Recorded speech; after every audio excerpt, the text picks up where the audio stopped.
You know how it is. You move into one of those picture-perfect suburbs, right?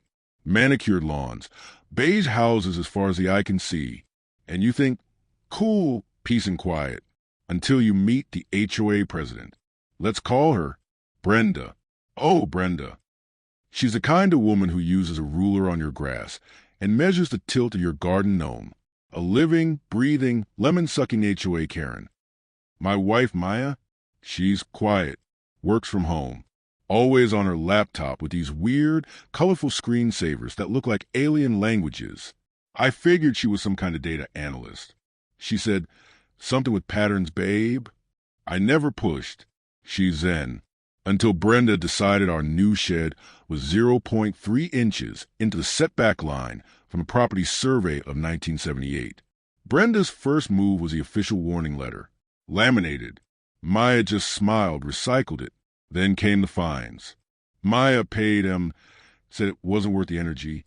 Brenda took that as weakness, a declaration of war. She escalated. She started calling the cops for suspicious activity. When Maya's college friend, a dude with dreadlocks, came to help us build a deck, she got our trash pickup suspended because the bin lid was ajar by 2.5 inches.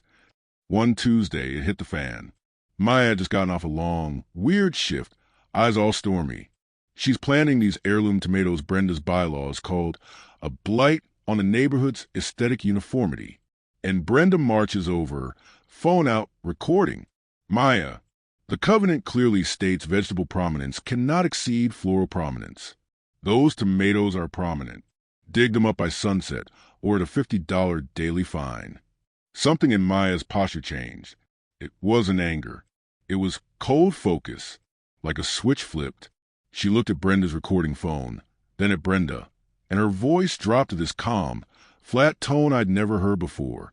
Brenda, you have issued 17 unauthorized fines. You have abused municipal resources with 9 false complaints. You have harassed every non-white family on this block.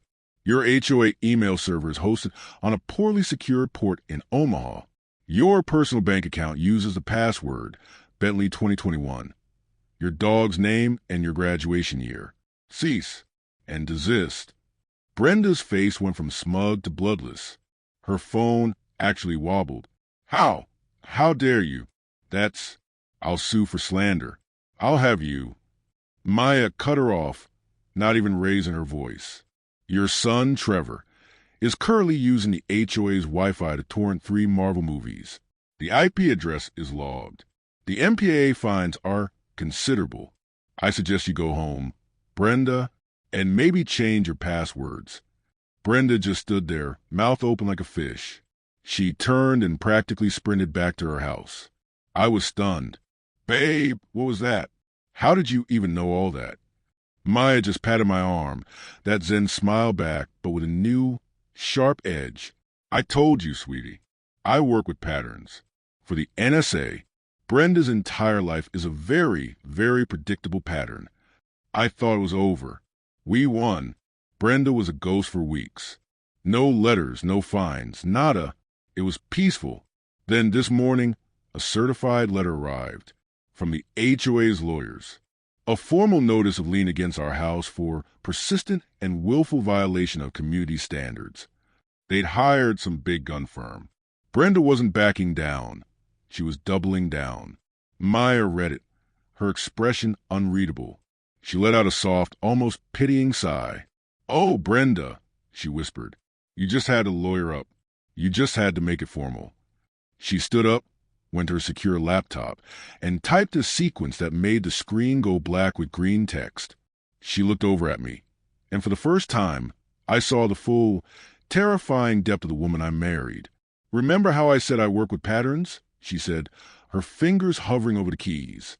Well, Brenda's lawyers use the same encrypted email server as a lobbying firm currently under 3 of our federal surveillance warrants for ties to a sanctioned oligarch.